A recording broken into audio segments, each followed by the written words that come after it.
जी बेटा, अस्सलाम वालेकुम। अच्छा जी, लास्ट क्लास में हमने इलेक्ट्रोकेमिस्ट्री जो है ये स्टार्ट किया था, ठीक है। और इससे रिलेटेड कुछ टॉपिक्स जो है वो हमारे कवर हुए थे। इसमें हमने हाइड्रेशन और हाइड्रोलिसिस का डिफरेंस देखा था कि what is the difference between hydration and hydrolysis, ठीक है। और इसके अलावा हमने सिंपली इलेक्ट्रोलाइटिक सॉल्यूशंस की बात की थी कि किस तरह मतलब कोलाइगेटिव प्रॉपर्टीज़ क्या होती हैं, कोलाइगेटिव प्रॉपर्टीज़ पर डिस्कशन हुई थी। तो ये लास्ट क्लास में ये कुछ चीज़ें जो है वो हमने डिस्कस की थी, ठीक है। आज हम प्रॉपर जो है वो इलेक्ट्रोकेमिस्ट्री की बात करते हैं, ठीक है। ये लास्ट टाइम हमारा सोल्यूशन और सोल्यूशन से रिलेटेड कुछ चीज़ें हमने डिस्कस की थी, और उसके अलावा हाइड्रेशन और हाइड्रोलिसिस क्या होता है ये सब कुछ हमने डिस्कस कर लिया था, ठीक है। तो चलें आज का टॉपिक हम स्टार्ट कर लेते हैं। अब देखें, बेसिकली आज जो हम बात करेंगे this is totally related to electrochemistry. Electrochemistry आप में से कुछ ने बहुत अच्छे तरीके से पढ़ी हुई है। सिंध बोर्ड वालों के बारे में मैं नहीं कह सकता, बट ए लेवल्स वालों ने बहुत डिटेल में जो है वो इसको पढ़ा है। तो आई होप आपको इसमें प्रॉब्लम नहीं होगी, ठीक है। और मतलब सिंध बोर्ड में भी काफ़ी डिटेल में है ये टॉपिक। अगर आपने इसको सही से पढ़ा हुआ है तो बिल्कुल आपको इसमें कोई प्रॉब्लम नहीं होगी। आसान है, इतना मुश्किल नहीं है, ठीक है। तो सिंपल आपको इलेक्ट्रोकेमिकल सेल्स की थोड़ी सी नोहा होनी चाहिए कि किस तरह से इलेक्ट्रोकेमिकल सेल काम करते हैं, रिएक्शंस किस तरह से हो रहे होंगे, ठीक है। रिएक्शन फिजिबिलिटी किस तरह से देखी जाएगी, और इलेक्ट्रोड पोटेंशियल्स क्या होती हैं, इलेक्ट्रोड पोटेंशियल्स किस तरह से कैलकुलेट की जाएगी, सेल पोटेंशियल किस तरह से कैलकुलेट की जाएगी। तो ये कुछ चीज़ें हैं जो आपको मतलब पता होनी चाहिए, और हम इसको थोड़ा सा देख लेंगे इंशाल्लाह ताला। तो जो भी आपकी इसमें प्रॉब्लम होगी वो रिजॉल्व हो जाएगी, ठीक है जी। चलें, तो हम बात कर लेते हैं इलेक्ट्रोकेमिस्ट्री की।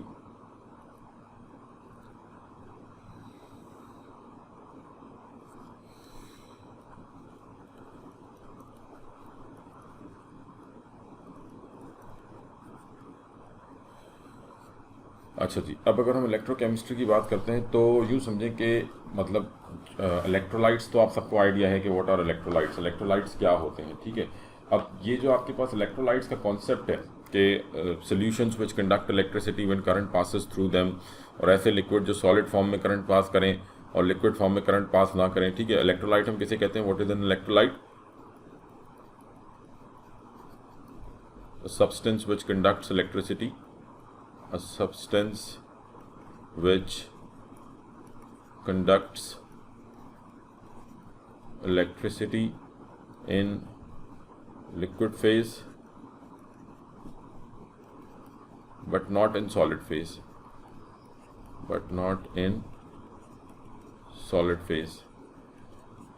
ठीक है।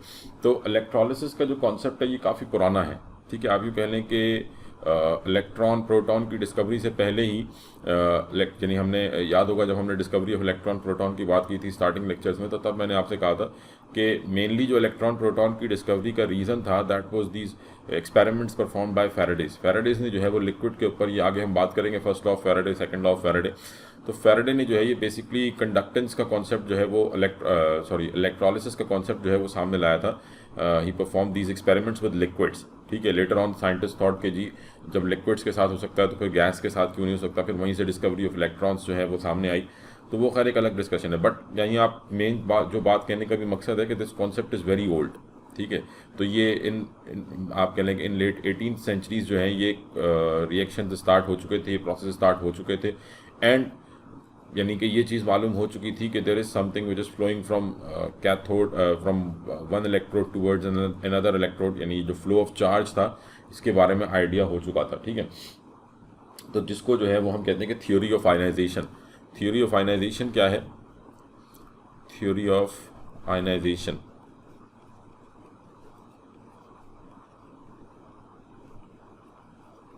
नाउ थ्योरी ऑफ आयनाइजेशन जो है it explains the behaviour of electrolytes. ये बेसिकली इलेक्ट्रोलाइट्स के बिहेवियर को एक्सप्लेन करती है, ठीक है। This theory explains the behaviour of electrolytes, ठीक है। आप इसको आयनिक थ्योरी भी कह सकते हैं। This was given by August Arrhenius in around 1880s, ठीक है। तो थ्योरी ऑफ आयनाइजेशन कह लें या आप इसको आयनिक थ्योरी कह लें, आयनिक थ्योरी कह लें, ठीक है। This theory basically explains the behaviour of electrolytes. Just आप सिंपल ये ध्यान में रख सकते हैं कि ये जो थ्योरी है इट एक्सप्लेन्स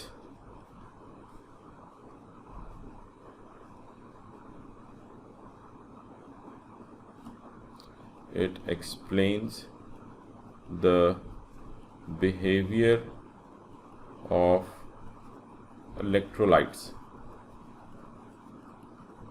ठीक है जी, ये इलेक्ट्रोलाइट्स के बिहेवियर को जो है वो एक्सप्लेन करती है दिस थ्योरी, यानी किस बाय दी मेल्टिंग पॉइंट और बॉइलिंग पॉइंट डिविएट्स ऑफ इलेक्ट्रोलाइट्स। यानी आप कह लें कि हमारे पास दो किस्म के सोल्यूशन होते हैं, एक होते हैं इलेक्ट्रोलाइटिक सोल्यूशंस और एक होते हैं नॉन इलेक्ट्रोलाइटिक सोल्यूशंस। ठीक है, यानी सपोज मैं आपसे कहूँ कि जी I have sodium chloride dissolve in water, एक सोल्यूशन ये है NaCl डिजॉल्व्स इन वाटर। ठीक है, एक ये सोल्यूशन है, और दूसरा सोल्यूशन है sugar dissolved in water, sugar in water. ठीक है, अब ये दोनों सोल्यूशंस हैं। This is electrolytic solution. ठीक है, ये क्या कहलाएगा, ये है electrolytic solution. NaCl dissolves in water, this is electrolytic solution, and sugar dissolved in water, this is non-electrolytic solution। ठीक है जी, अब जो इनकी प्रॉपर्टीज़ में डिविएशन आता है, कल हमने बात की थी कि इनकी कोलाइगेटिव प्रॉपर्टीज़ में, सॉल्यूशंस की कोलाइगेटिव प्रॉपर्टी में डिफरेंस आता है। मेल्टिंग पॉइंट, यानी हमने कल जो बात की थी कि बॉइलिंग पॉइंट एलिवेट कर जाता है, फ्रीजिंग पॉइंट डिप्रेस कर जाता है, ऑस्मोटिक प्रेशर में चेंज आ जाता है। ठीक है, वेपर प्रेशर में चेंज आ जाता है। तो ये जो आप कह लें कि प्रॉपर्टीज़ में जो कोलाइगेटिव प्रॉपर्टीज़ में जो डिविएशन आता है, ये इलेक्ट्रोलाइटिक सोल्यूशंस में हमें ज़्यादा नज़र आता है as compare to non electrolytic solutions. ठीक है, इलेक्ट्रोलाइटिक सोल्यूशन में आपको बॉइलिंग पॉइंट में ज़्यादा एलिवेशन नजर आएगी as compare to non electrolytic solution. तो the deviation in colligative properties, the deviation in colligative properties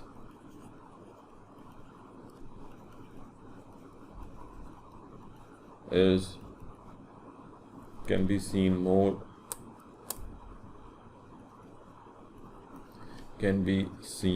more markedly in electrolytic solutions।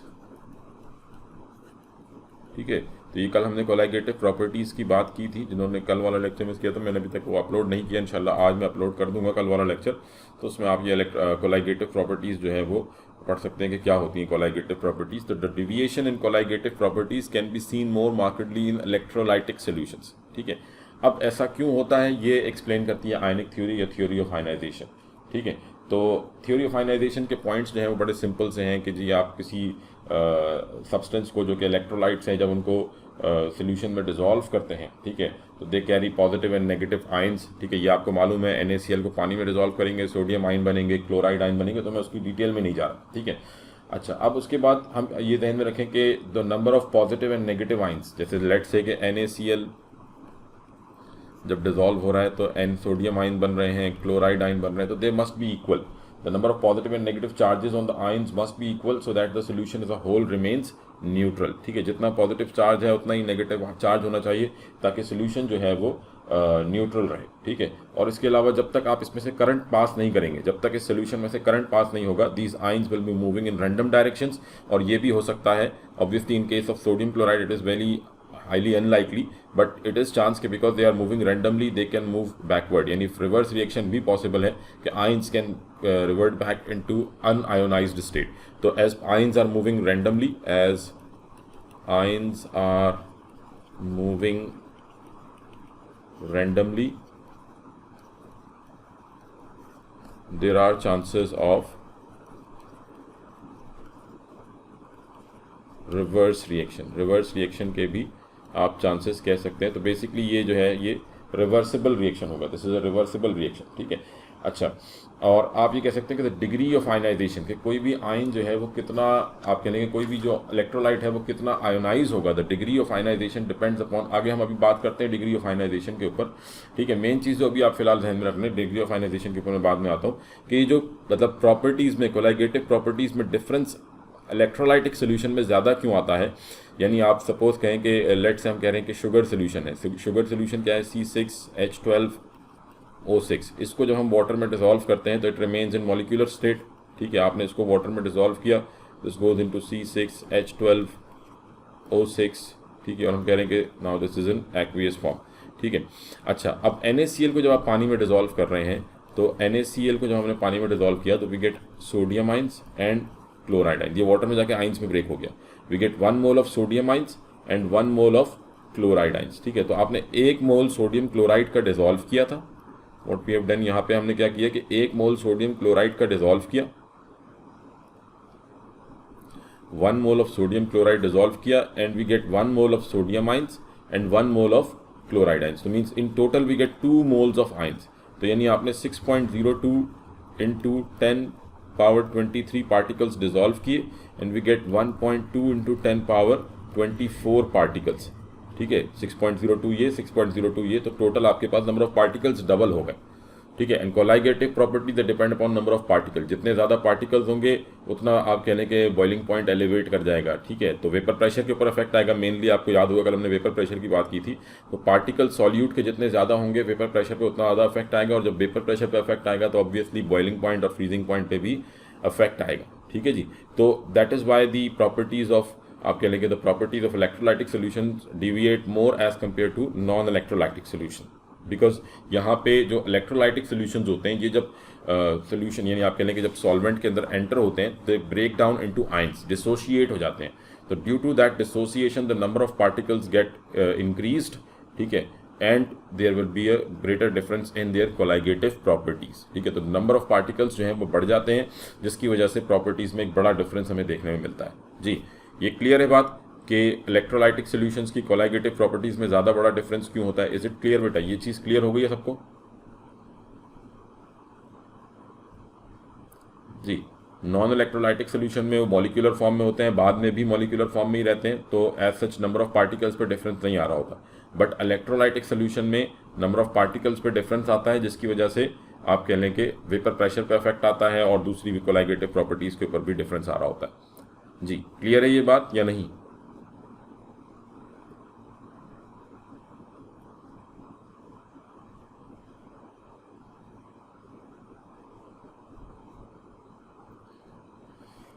ठीक है जी। अच्छा चलिए नेक्स्ट जो है वो हम बात कर लेते हैं conductance of electric current through solution, यानी हम थोड़ा सा बात कर लेते हैं कि what are the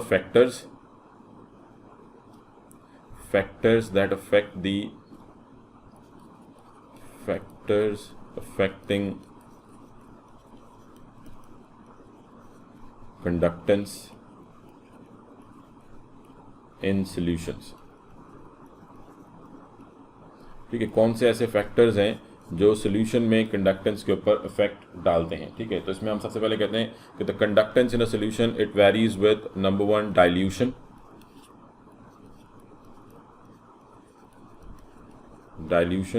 ji. Dilution अगर आप बढ़ाएंगे, लेट से आपके पास एक तरफ है कंसनट्रेटेड HCl और दूसरी तरफ है डाइल्यूट HCl, तो कहाँ पे कंडक्टेंस ज़्यादा होगी? कंसनट्रेटेड सोल्यूशन में कंडक्टेंस ज़्यादा होगी या डाइल्यूट सोल्यूशन में कंडक्टेंस ज़्यादा होगी? जी बेटा, डाइल्यूट सोल्यूशन में कंडक्टेंस ज़्यादा होगी, ठीक है। तो कंडक्टेंस इंक्रीजेस विद डाइल्यूशन, ये सिंपल आपको ध्यान में रखना है कि कंडक्टेंस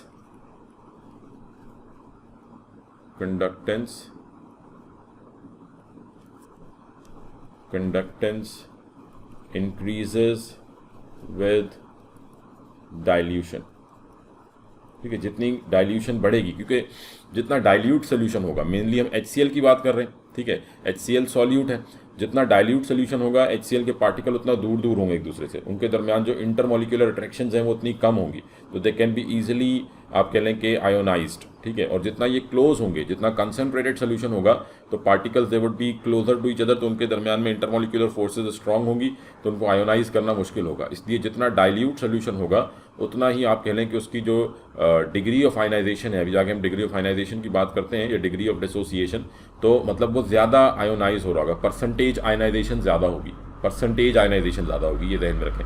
तो कंडक्टेंस इंक्रीजेज विद डाइल्यूशन, ठीक है, ये ध्यान में रखिएगा कि in a concentrated solution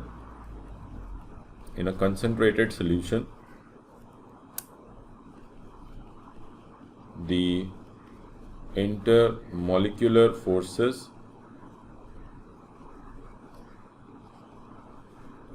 are stronger,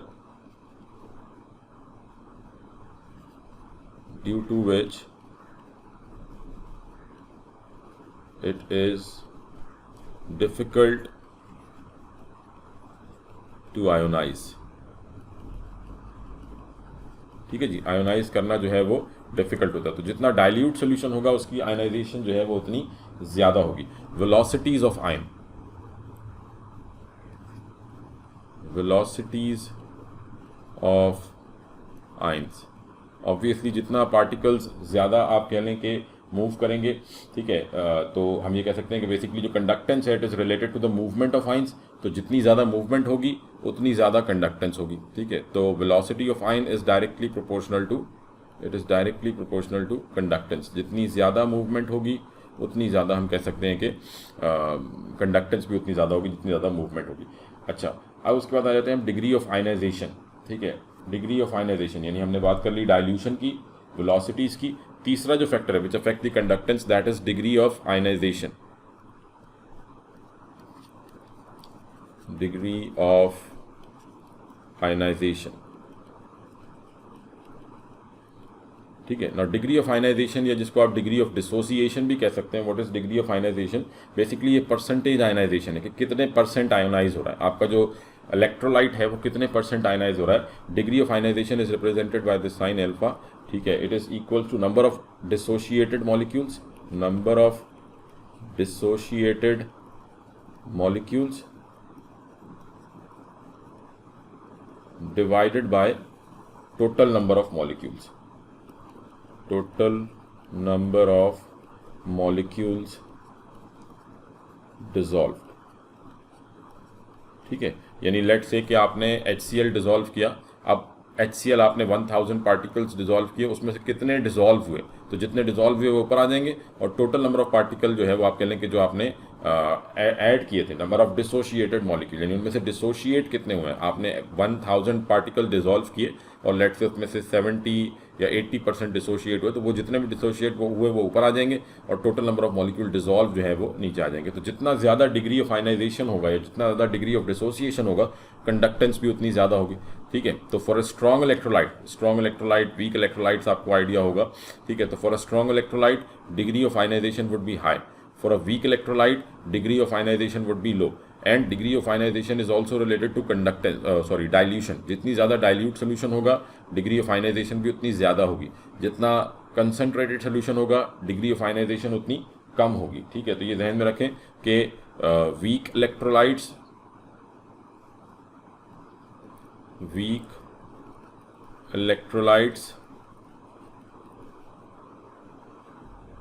their degree of ionization is low। ठीक है, एंड स्ट्रॉन्ग इलेक्ट्रोलाइट्स जैसे HCl हो गया, H2SO4 हो गया, strong electrolytes their degree of ionization is high. ठीक है, degree of ionization is low for weak electrolytes, degree of ionization is low, and for strong electrolytes degree of ionization is more, and degree of ionization it changes with dilution। ठीक है, weak electrolytes with weak electrolytes, आप यूँ कह सकते हैं कि dilute solution of weak electrolyte would have more degree of dissociation, and concentrated solution of weak electrolyte would have less degree of dissociation. ऐसे हम कह सकते हैं कि dilute solution of strong electrolyte would have more degree of dissociation, and concentrated solution of strong electrolyte would have less degree of dissociation. तो degree of dissociation जो है ये कंडक्टेंस के ऊपर डिपेंड करेगी, डाइल्यूशन के ऊपर डिपेंड करेगी। ठीक है, अच्छा, conductance is also related to temperature से भी डिपेंड करती है। आप जितना टेम्परेचर बढ़ाएंगे पार्टिकल्स एक दूसरे से उतना दूर जाएंगे, आयंस एक दूसरे से उतना दूर जाएंगे, कंडक्टेंस बढ़ेगी। ठीक है, तो conductance is also directly proportional to temperature.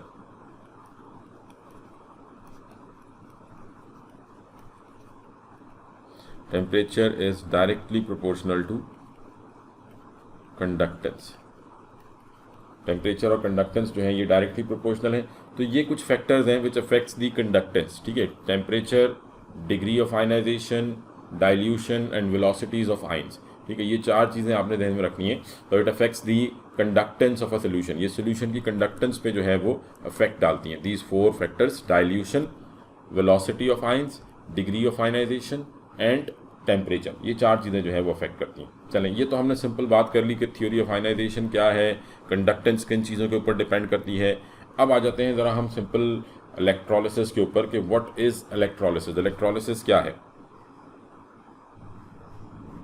ठीक है, अब इलेक्ट्रोलिसिस का आप सबको आइडिया होगा कि व्हाट इज़ इलेक्ट्रोलिसिस, तो मैं ज़्यादा डिटेल में उसके नहीं जाऊंगा। ठीक है, हम जो कुछ और चीज़ें हैं जो हमने यहाँ पर डिस्कस करनी है आज।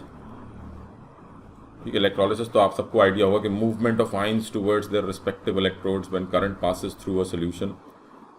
ठीक है जी, तो व्हाट इज़ इलेक्ट्रोलिसिस, मूवमेंट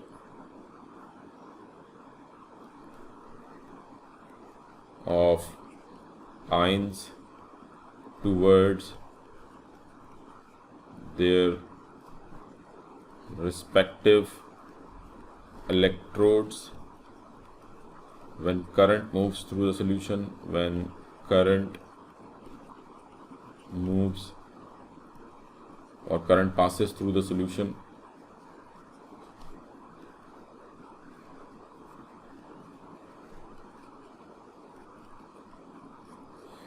ठीक है, तो लेट से हम इलेक्ट्रोलिसिस ऑफ मतलब आप कह लें कि हम जैसे एक सिंपल एग्जांपल की बात कर लेते हैं और उससे आपको सारा कॉन्सेप्ट क्लियर हो जाएगा इलेक्ट्रोलिसिस का।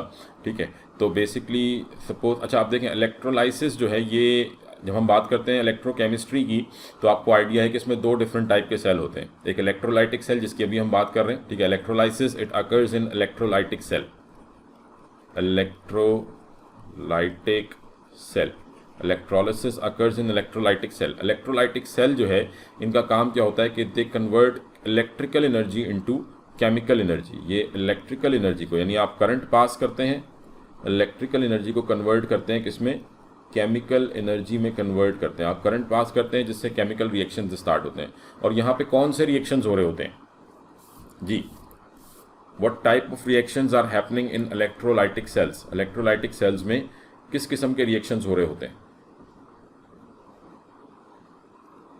What type of reactions are happening in electrolytic cells? Redox reaction, जी बिल्कुल redox reactions हो रहे होते हैं।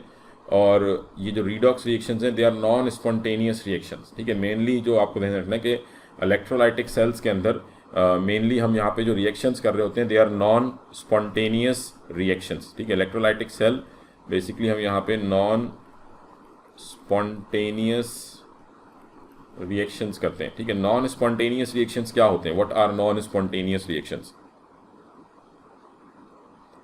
नॉन स्पॉन्टेनियस रिएक्शंस क्या है,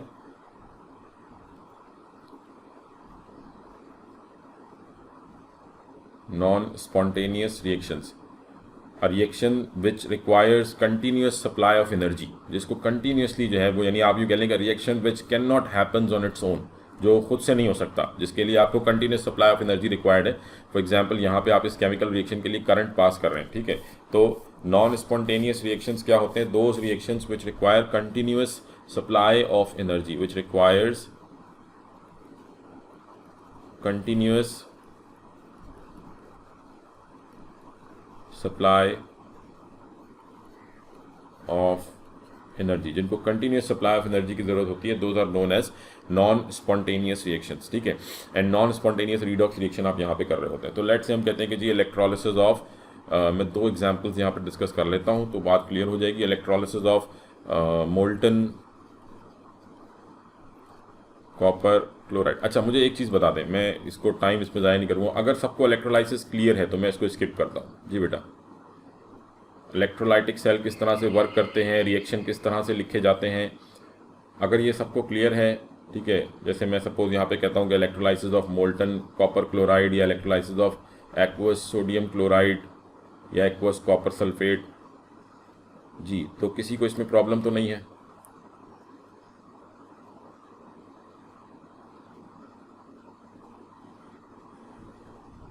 जी बेटा, ये ज़रा मुझे एक दफ़ा कंफर्म कर दें सारे कि अगर इलेक्ट्रोलाइसिस सबको क्लियर है, सिंपल जो रिएक्शंस होते हैं, जो सिंपल इलेक्ट्रोकेमिस्ट्री तो हम पढ़ेंगे, इलेक्ट्रोकेमिकल सेल्स तो हम पढ़ेंगे, बट ये जो इलेक्ट्रोलाइटिक सेल्स हैं ये अगर सबको क्लियर है तो मैं इसको स्किप करता हूँ।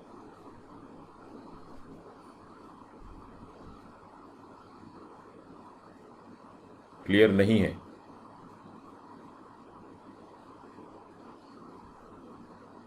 अच्छा ये बेटा मुझे आपने नो सर लिखा है तो ये मुझे समझ में नहीं आ रही, आप क्या कह रहे हैं कि डिस्कस करें या ना करें। ठीक है सही है, जी बेटा मोइज, आदिल, आदिल और सादत तो मुझे मालूम है, क्लियर होगी बात। मोइज थोड़ा ओवरव्यू दे दें।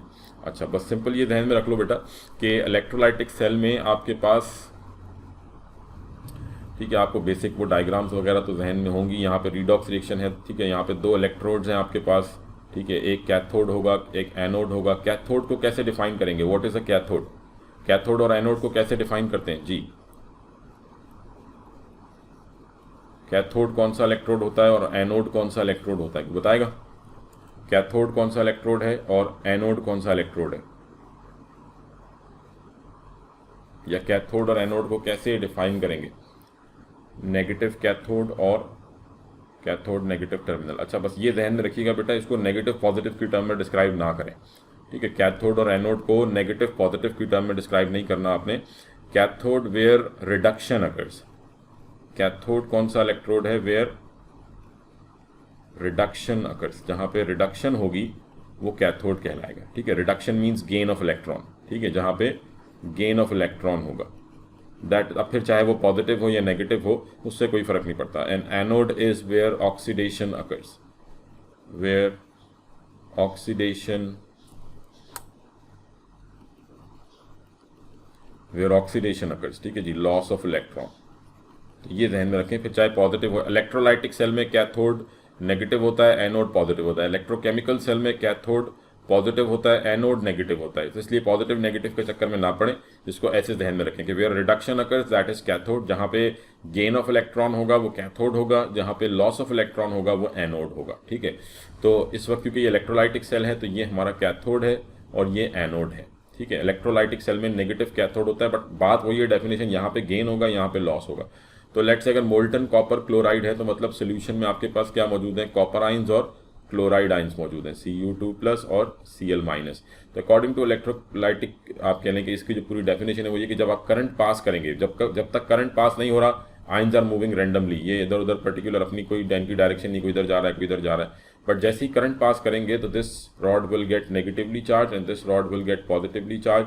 तो positive ions will move towards the cathode and negative ions will move towards the anode, ठीक है? कॉपर आइंस जो है ये यहाँ जाके क्या करेंगे, हमने कहा गेन ऑफ इलेक्ट्रॉन होगा, कैथोड पे गेन ऑफ इलेक्ट्रॉन होगा। तो at cathode Cu2+ gains 2 electrons to become Cu, and at anode chloride ion Cl- ये लॉस करेगा इलेक्ट्रॉन, इलेक्ट्रॉन लॉस किया and this becomes chlorine gas, ठीक है? इसको बैलेंस करने के लिए मैंने हाफ लगा दिया, ठीक है जी? तो दिस इज सिंपल इलेक्ट्रोलिसिस के movement of ions towards their respective electrodes when current passes through the solution. जब आप करंट पास करेंगे किसी सोल्यूशन में से तो आइंस का अपने रिस्पेक्टिव इलेक्ट्रोड्स की तरफ मूव करना, दैट इज कॉल्ड इलेक्ट्रोलिसिस, ये कहलाएगी इलेक्ट्रोलिसिस, ठीक है? ये सिंपल हमने इलेक्ट्रोलिसिस को डिफाइन कर लिया जी। क्लियर है बेटा बात मोइस?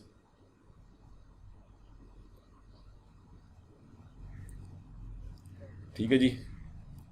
अच्छा, अब देखें यहीं से हमारे पास अब एक नया कॉन्सेप्ट आ जाता है, Faraday's first law of electrolysis, ठीक है? फर्स्ट लॉ ऑफ इलेक्ट्रोलिसिस, यानी ये तो आपने इलेक्ट्रोलिसिस पढ़ लिया। अब फैराडे ने बेसिकली दो लॉज जो हैं वो यहाँ पे इंट्रोड्यूस कराए, जिनमें पहला लॉ आ जाता है हमारे पास Faraday's first law of electrolysis, Faraday's first law of electrolysis.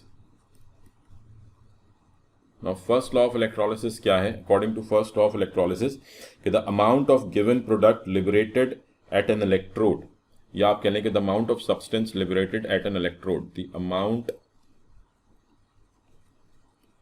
of substance liberated at an electrode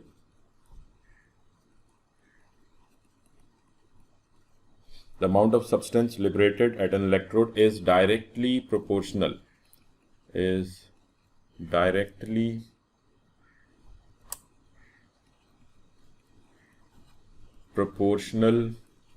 directly proportional to the quantity of electricity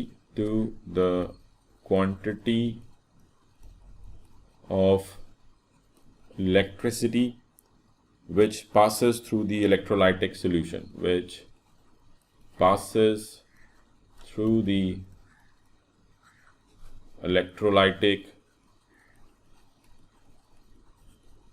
solution, ठीक है जी। यानी हम ये क्या कह रहे हैं, ये आप सिंपल है इसमें, मतलब आपको इस लॉ को पढ़ने के बाद ऑब्वियसली आप कहेंगे कि जी ऑब्वियसली ये तो ऐसा ही होना चाहिए, ठीक है, इसको लॉ बनाने की क्या ज़रूरत थी। सिंपली हम ये कह रहे हैं कि the amount of substance liberate at an electrode, यानी लेट से कि अगर आप ये कॉपर जाके इधर डिपॉजिट हो रहा है, ठीक है, सपोज ये कॉपर आयंस जो है वो सोल्यूशन से कैथोड पे आए और यहाँ आके डिपॉजिट कर रहे हैं, तो फैराडे क्या कह रहा है कि जी this amount of substance deposit at the cathode will depend upon the amount of current passing through the solution, ठीक है। तो लेट से मैं कहता हूँ कि जी m is the mass of substance deposit, m जो है ये डिपोजिशन है, तो m is the mass of substance deposit, it is directly proportional to the current passing through the solution. Simply हम ये कह रहे हैं कि mass is directly proportional to the amount of current जो है वो आप कितना आपने पास किया है, ठीक है, during electrolysis, directly proportional to the quantity of electricity which passes through the electrolytic solution, ठीक है। तो हम सिंपली कह रहे हैं कि it is directly proportional to the charge, quantity of electricity मतलब कितना आपने चार्ज पास किया है, ठीक है। तो अमाउंट ऑफ सब्सटेंस m क्या है, अमाउंट ऑफ सब्सटेंस, और चार्ज जो है this is the amount of, यानी हम कह रहे हैं कि amount of electricity passes which passes through the solution, कितनी क्वांटिटी इलेक्ट्रिसिटी की जो है वो पास हुई है। तो ये इसकी जितना ज़्यादा आप चार्ज पास करेंगे, जितना ज़्यादा चार्ज पास होगा, जितने ज़्यादा इलेक्ट्रॉन्स मूव करेंगे उतनी ज़्यादा डिपोजिशन होगी, जितने कम इलेक्ट्रॉन्स पास होंगे उतनी कम डिपोजिशन होगी, ठीक है। तो ये तो कहलाता है Faraday's first law of electrolysis. फिर इसी तरीके से हमारे पास आ जाता है Faraday's second law of electrolysis, यानी ये फर्स्ट लॉ ऑफ इलेक्ट्रोलिसिस हो गया। Then second law of electrolysis क्या है, सेकेंड लॉ ऑफ इलेक्ट्रोलिसिस, इसकी भी जस्ट मैं डायरेक्ट स्टेटमेंट के ऊपर बात कर लेता हूँ कि according to second law of electrolysis, if the quantity of electricity passes through solution of यानी लेट से हम ये कहते हैं कि हमारे पास डिफरेंट इलेक्ट्रोलाइटिक सोल्यूशंस हैं। सपोज एक मेरे पास सेल है जिसमें कॉपर डिपॉजिट हो रहा है, ठीक है, कॉपर आके डिपॉजिट हो रहा है। दूसरा सेल है जिसमें लेट से मैग्नीशियम आके डिपॉजिट हो रहा है, ठीक है, और दोनों में आपने सेम अमाउंट ऑफ चार्ज जो है वो पास किया है, सेम चार्ज पास हो रहा है, ठीक है। तो अगर एक जितना चार्ज आप पास कर रहे हैं तो अब किस में ज़्यादा अमाउंट डिपॉजिट होगा, ठीक है। यानी कि फर्स्ट लॉ तो ये बोल रहा है कि जितना आप चार्ज ज़्यादा पास करेंगे उतना ज़्यादा अमाउंट डिपॉजिट होगा। सेकेंड लॉ ये कहता है कि अगर सेम अमाउंट ऑफ चार्ज पास किया जाए, अगर सेम अमाउंट ऑफ चार्ज पास किया जाए और फिर हम ये देखेंगे जी देन किस में डिफरेंट सेल्स में अगर सेम अमाउंट ऑफ चार्ज पास किया जाए तो किस में ज़्यादा अमाउंट डिपॉजिट होगा, that will depend on it's electrochemical equivalent. ये किसके ऊपर डिपेंड करेगा, केमिकल इक्विवेलेंट आप कह लें कि द अमाउंट ऑफ सब्सटेंस, हम ये कहते हैं कि when the same amount of electricity, same quantity of electricity passes through solutions of different electrolytes, passes through solution of different electrolytes,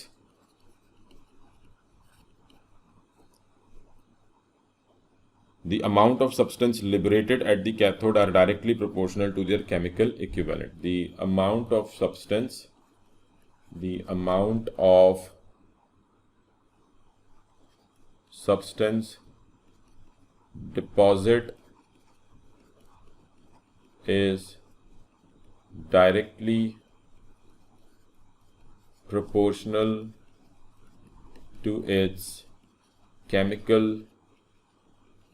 equivalent.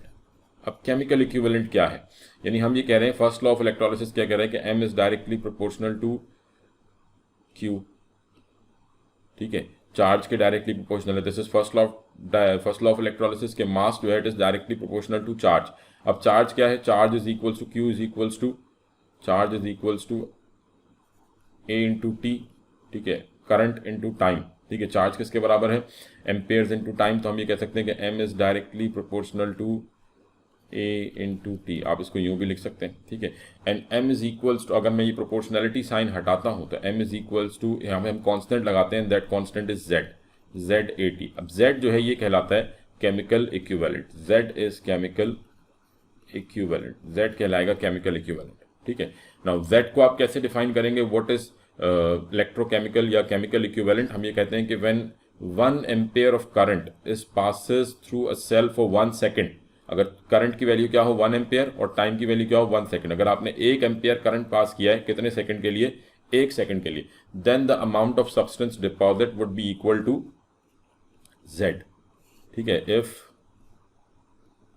1 ampere current is passed for 1 second, तो फिर यानी आपके पास दो डिफरेंट सेल थे, magnesium का और copper का, ठीक है, दोनों में से आपने 1 एम्पेयर करंट पास किया 1 सेकंड के लिए, तो दोनों में जो जो अमाउंट डिपॉजिट होगा वो उनका केमिकल इक्विवेलेंट कहलाएगा, ठीक है। तो व्हेन 1 एम्पेयर ऑफ करंट, यानी व्हाट इज केमिकल इक्विवेलेंट, ये केमिकल इक्विवेलेंट की डेफिनेशन आ गई जेड की, कि it is the amount of substance deposit when 1 ampere is passed for 1 second. 1 ampere current आपने पास किया 1 सेकेंड के लिए, तो जो अमाउंट ऑफ सब्सटेंस डिपॉजिट होगा दैट इज केमिकल इक्विवेलेंट। जी क्लियर है बेटा ये बात? फर्स्ट लॉ क्लियर है, सेकंड लॉ क्लियर है, केमिकल इक्विवेलेंट क्या है ये क्लियर है सबको, इसमें कोई कंफ्यूजन? जी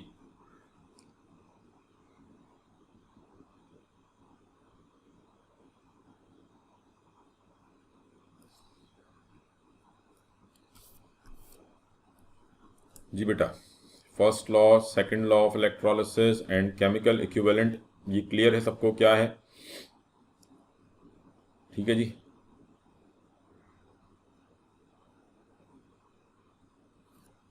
ठीक है, तो ये हमने बात कर ली फर्स्ट लॉ ऑफ इलेक्ट्रोलिसिस की, सेकंड लॉ ऑफ इलेक्ट्रोलिसिस की और केमिकल इक्विवेलेंट की, ठीक। अच्छा, अब लेट्स से मैं आपसे यहाँ पे सिंपल एक मैं आपको एक चलें एक काम देता हूँ, या आपने ज़रा करना है। सपोज मैं कहता हूँ कि electrolysis of aqueous copper 2 sulfate, electrolysis of aqueous copper 2 sulfate, ठीक है। आपने इलेक्ट्रोलिसिस की है किसकी? कॉपर 2 सल्फेट की, aqueous copper 2 sulfate की, using graphite electrodes, using graphite electrodes. अब मैं आपसे कहता हूँ कि जी write the final equation, final redox equation, ठीक है। मुझे हाफ इक्वेशंस नहीं चाहिए, कैथोड एनोड की इक्वेशंस नहीं चाहिए। What would be the final redox equation of this? इस किस्म के एमसीक्यूज आपको मिलेंगे, ठीक है। What would be the final redox equation, final यानी ओवरऑल इक्वेशन जिसे आप कह लें, फाइनल रीडॉक्स इक्वेशन जी क्या होगी? ज़रा जल्दी से मुझे आप अगर यहाँ लिख सकते हैं चैट में तो यहाँ लिख दें, नहीं तो आप व्हाट्सएप पे लिख के मुझे पिक्चर देके सेंड कर दें। जी शाबाश। एक्वस को कॉपर 2 सल्फेट की इलेक्ट्रोलिसिस है using graphite electrodes. Final redox equation लिखनी है आपने। फाइनल इक्वेशन इसमें अगर मैं यहाँ पे दोनों इक्वेशंस लिखता हूँ,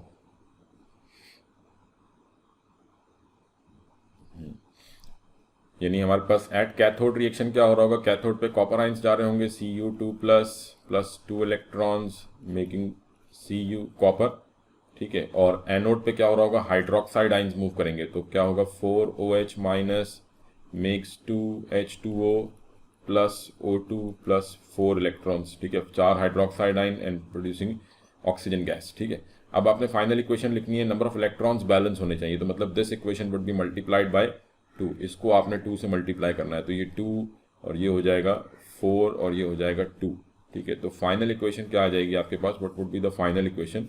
number of electrons cancel, final equation would be 2Cu2 plus 4OH, एक